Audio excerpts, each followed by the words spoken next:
ഏലിയക്കാലം 3-ാം തിങ്കൾ. വിശുദ്ധ മത്തായി എഴുതിയ സുവിശേഷം 24-ാം അധ്യായം 45 മുതൽ 51 വരെയുള്ള വാക്യങ്ങളുടെ വിശകലനം. ജാഗരൂകരായിരിക്കുവിൻ. മത്തായി 24 ലോകാവസാനത്തെക്കുറിച്ചും ജാഗരൂകതയോടെ വ്യാപരിക്കേണ്ടതിനെക്കുറിച്ചും ഓർമ്മപ്പെടുത്തുന്നു. ആ സമയം ദൈവത്തിന് മാത്രം അറിയുന്ന സത്യമായതിനാൽ അത് മുദ്രവെച്ച് സൂക്ഷിച്ചു വയ്ക്കപ്പെട്ടിരിക്കുകയാണ്. യേശു മനുഷ്യപുത്രനാകയാൽ ഒരു പക്ഷേ അതിൻ്റെ പരിമിതികളെക്കുറിച്ചായിരിക്കാം പുത്രന് പോലും അറിയില്ലെന്ന വിവക്ഷ.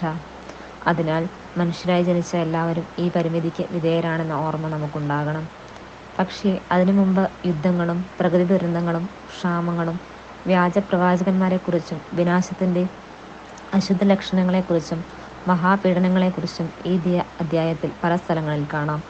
പഴയ നിയമത്തിൽ BC 67 AD 70 ജെറുസലേം ദേവാലയ നാശവും മക്കബായ പുസ്തകത്തിലെ അന്തിയോക്കോസ് എപ്പിഫാനസിൻ്റെ പീഡനവും ദാനിയേലിൻ്റെ പ്രവചനങ്ങൾ തുടങ്ങിയ അനേകം സൂചനകൾ നമുക്കിവിടെ ലഭിക്കുന്നുണ്ട്.